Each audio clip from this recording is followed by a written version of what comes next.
রাজনীতি, সমাজনীতি, খেলা অথবা বিনোদনের সেরা 10টি খবর নিয়ে আমি অর্ণব শুরু করছি আজকের ডিজিটাল।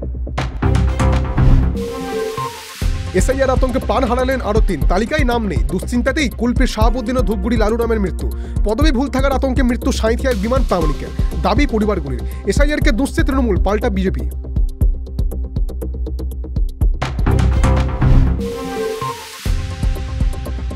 জাতীয় স্তোত্র বন্দে মাতরমের 150 বছর পূর্তি, একগুচ্ছ পদক্ষেপ প্রধানমন্ত্রী নরেন্দ্র মোদীর।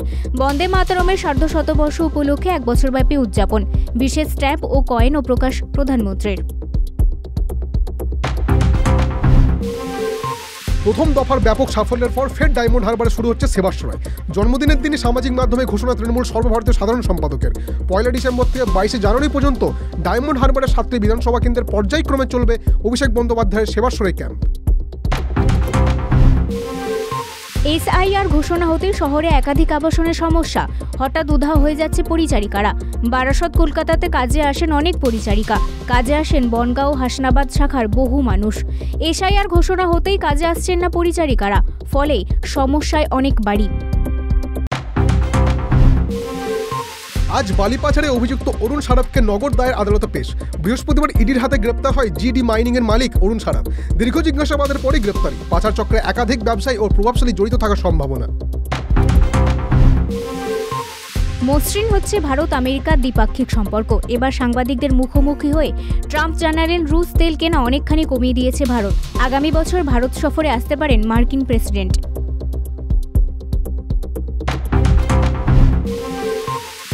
কোনো অভিযুক্তকে গ্রেপ্তার করার সময় পুলিশ সহ সব তদন্তকারী সংস্থাকে এবার থেকে তার কারণ লিখিতভাবে জানাতে হবে অভিযুক্তকে।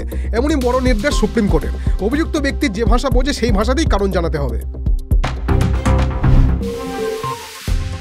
সমস্ত শিক্ষা প্রতিষ্ঠান, হাসপাতাল, বাসস্ট্যান্ড, খেলাধুলোর জায়গা ও রেলওয়ে স্টেশন থেকে পথ কুকুরদের সরাতে নির্দেশ সুপ্রিম কোর্টের।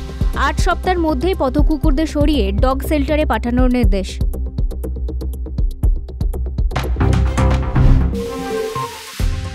সংবিধান বদলে যাচ্ছে পাকিস্তানের। পাক সেনাপ্রধানের হাতেই দেশের শাসনভার চলে যাওয়ার সম্ভাবনা, এমনই দাবি কূটনৈতিক বিশেষজ্ঞ মহলের একাংশের। আসিম মুনিরের ক্ষমতা আরও বৃদ্ধি করতে তৎপর পাক সরকার।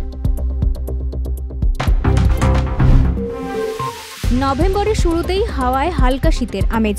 সপ্তাহের শেষে ফের নামবে তাপমাত্রা, আরও বাড়বে শীতের আমেজ।